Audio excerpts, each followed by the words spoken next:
you all right?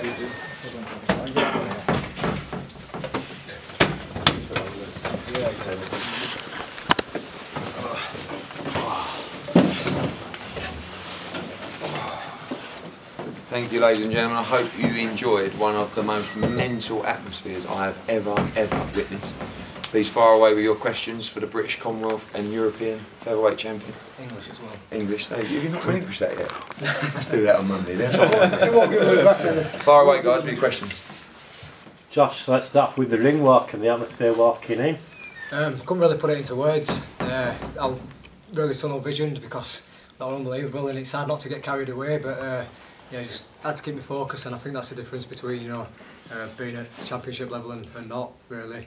Just keep me focused and take that energy off a crowd into the ring. And you both sort of at a cracking pace as well.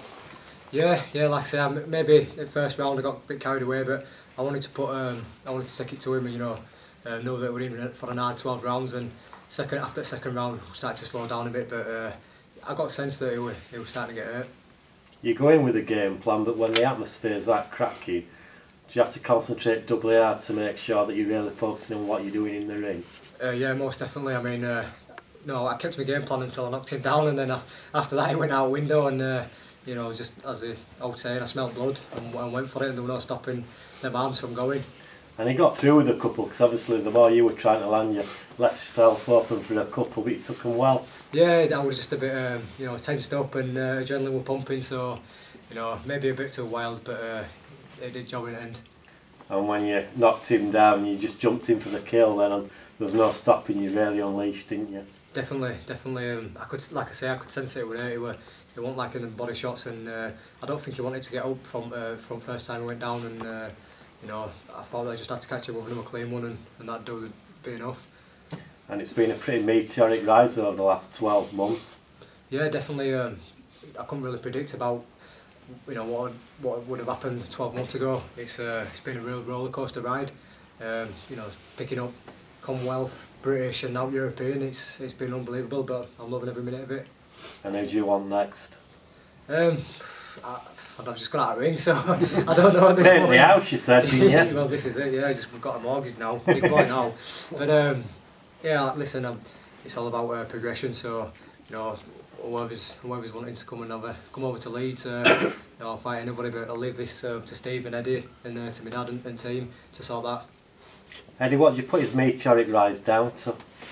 A lot of things: talent, hard work, great work by Steve Wood. You know, I mean, the great thing about dealing with Josh Warrington is that he's come through the hard way. You know, Steve brought him up, invested in him. You know, learned in small halls, learned in bigger shows, got him the English title.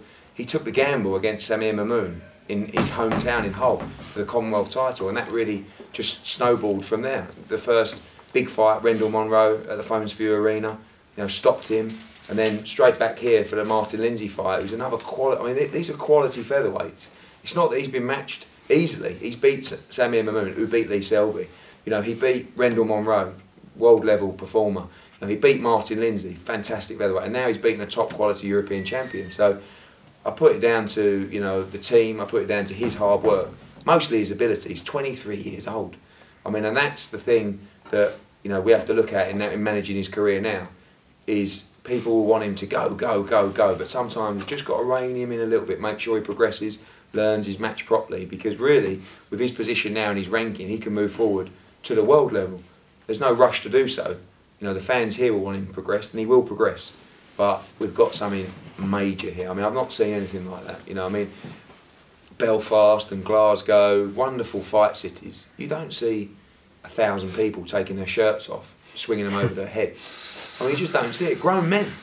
You know, I mean, these are not like 12-year-olds, these are grown men. I saw one guy who was about 80, he had his shirt on. You know? That was your dad, yeah, it probably was, but I mean, but this is wonderful for boxing, wonderful to see such passion, and it makes you want to come back here. And seriously, I know it's corny, but I want to thank the city and Leeds, and not just the fans, but the council, you know, the shopping centres, people, the Grosvenor Casino, people that have got behind the event and backed him, because people at home watching that tonight would have just been sitting there going, wow, that's what sells boxing. You know, you watch that and you think, I want to go to that. You know, so many times you go with Germany last week with Paul Smith against Arthur Abraham, they're sitting there you know, clapping like this, and you're looking around thinking, where's the passion? Where's the energy? That's what sells boxing, and he's so lucky to have that behind him, because he can progress at whatever rate he wants with that kind of support. And I'm not sure we'll ever have to leave Leeds.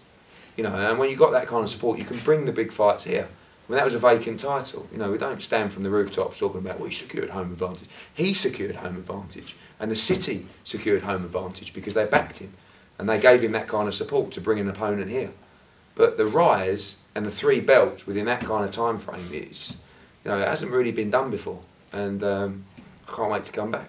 Oh, when you look at some of the big boxing venues around the country, you look at London, Manchester, Liverpool, Birmingham, they're all based around big fan bases, around a stable of fighters. Josh has practically done it single-handedly in Leeds. That's an even bigger achievement, isn't it? Yeah, and this city's been starved of big-time boxing over the years. I mean, we see it in Hull as well. They're wonderful up there. We're there in a couple of weeks. But this is the kind of support that Ricky Hatton, and Adam Smith's up there, and he mentioned it to me.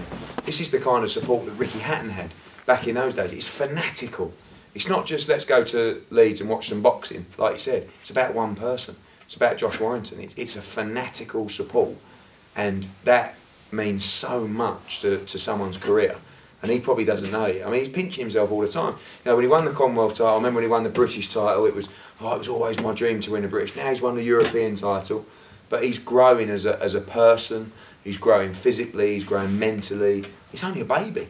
Yeah. You know, he's got so much growing to do. He's punching harder than ever. You know, and it's so exciting. Yeah, I just add to that. You know, throughout career, early doors, people were like saying, "Oh, he's not stopped nobody, and how far can he go without his punching power?" And people forget I'm only 23, and I've had some tough fights coming up, and you know, I've never spouted anybody's name off it or called anyone out. I've always waited for my opportunity, and you know, taking it when it's come. I'm always learning, I'm always progressing, and I ain't even reached my peak yet. You know, and we're at European level, so I don't think doing too bad a job. You know, my dad, Mark, and Nicky look after me in training. These guys look after me outside of ring, but. Just going back to Leeds, I really am enjoying the fact of boxing in Leeds, because like I say, I used to watch likes Ricky Hatton growing up and you know, get a right buzz watching his atmosphere and stuff, and I used to think, why is it not really happening in Leeds? And you know, we had a brief spell with Carl Johansson, who, you know, he boxed Ricky Burns at Town Hall, and I thought that was unbelievable. And you know, last night I'm sat in a hotel room and I'm thinking, hell, I can't believe it. In shopping centre yesterday we had, you know, Ricky Burns, former world champion, Brian Rose, you know, won British title outright, Tyrone Nurse and Callum Smith, all big names coming through.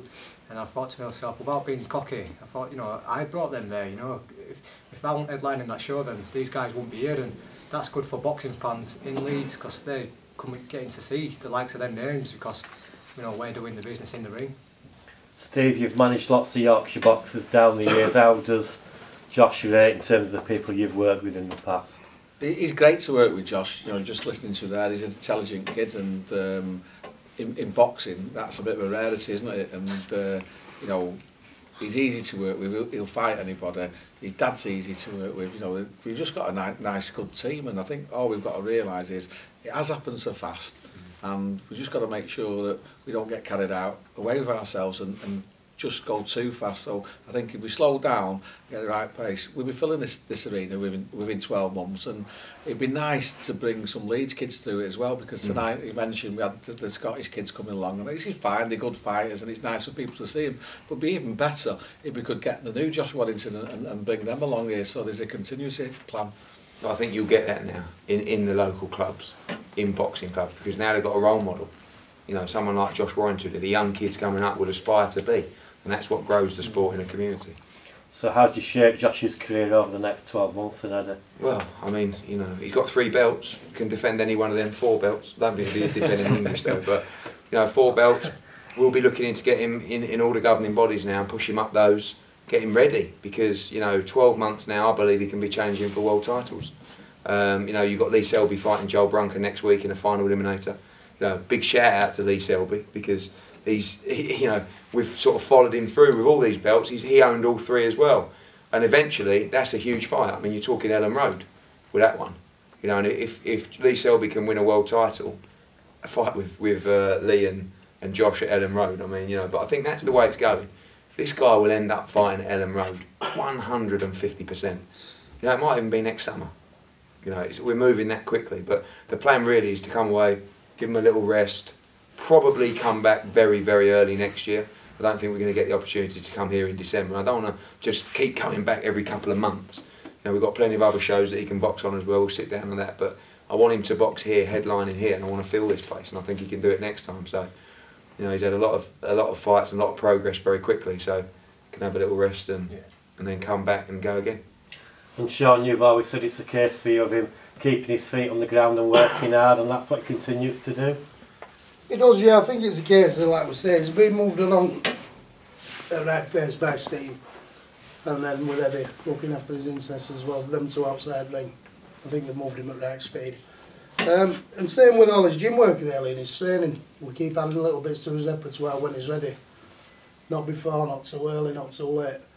You know, I mean, like we said, just to go over what he's already said, people question his power. You don't even start sitting him down on punches till they get to 24, 25.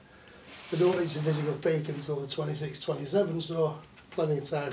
We're well in front of his time, and as Eddie says there, really we can move along really at the speed we want to. A nice, comfortable pace when we're ready, you know.